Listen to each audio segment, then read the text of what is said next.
ဟုတ်ကဲ့ live မှာရှိနေကြတဲ့ 3D ဝါသနာရှင် 3D မိဘပြည်သူများအားလုံးပဲမင်္ဂလာပါဗျာနော်ကျွန်တော်ကတော့ထိုင်းနိုင်ငံဘန်ကောက်မြို့ဂျီအောင်ကုံမီရုံးချုပ်က 3D ကိုယ်စားလှယ်ကိုအောင်ကြီးပဲဖြစ်ပါတယ်ဗျာနော်ကိုအောင်ကြီးခုလိုတရားဝင်ထပ်မံပြီးလည်းလွင်ပြသပေးရဆိုတာက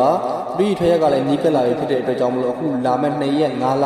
2025ညနေ3:15မိနစ်မှာကိုအောင်ကြီးတို့ဂျီအောင်ကုံမီရုံးကနေတရားဝင်လိုက်လွင်ပြီးတရားဝင်ဘောတင်ပေးမဲ့ကဏ္ဍကိုလက်ဝဲပိုင်ဆိုင်ယူနိုင်မှုအတွက်ကိုကျွန်တော်ကိုအောင်ကြီးလည်းလွင်ပြသပေးတာဖြစ်ပါတယ်ဒါကြောင့်မို့လို့ကိုအောင်ကြီးရဲ့ 3D ဝါသနာရှင်ချစ်မိတ်ဆွေများအားလုံးပဲ live ဖိုင်လေးကိုတွေ့တာမြင်တာနဲ့တော့ကြော်မသွားနဲ့စောအောင်ဝင်ကြည့်အသေးပေးပေါင်းနဲ့ comment ထဲမှာ open hand ဆိုတဲ့စလုံးလေးတွေတော့အများကြီးအများသိရှိအောင် share မှု share ရလေးများပြုလုပ်ပေးပါလို့ကိုအောင်ကြီးမြစ်တာရက်ခိုင်ချင်ပါတယ်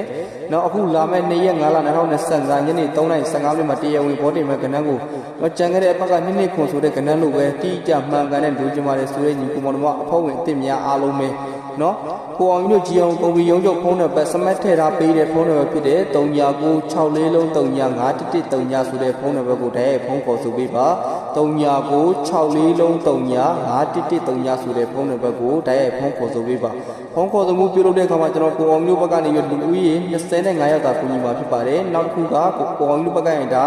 မြန်မာထိုင်းလာအို BNN နိုင်ငံ၄နိုင်ငံပေါင်းပြီးတော့ဒါ stock zero ကိုဒါ3ဆိုတဲ့ကဏ္ဍကိုတရားဝင်ပြန်နေထုတ်လုပ်ပြီးတော့ကစားတဲ့အတွက်ကြောင့်မို့လို့စာရုပ်စာတမ်းနဲ့လုပ်ပါပါတယ်ဒါကြောင့်မို့ပေါက်မပေးစနစ်နဲ့လုံးဝကိုမလုပ်ဆောင်ပေးပါဘူးဒါလေးတော့သိခံပေးပါငွေလေးတောင်းတန်းလေးတော့ရှင်းရပါမယ်ဗျာနော်ငွေလေးတောင်းတန်းကိုရှင်းနိုင်ပါတယ်ဆိုရင်ညီကောင်မတွေကတော့ကြံခဲ့တဲ့အပတ်ကတော့ကလည်းဒါ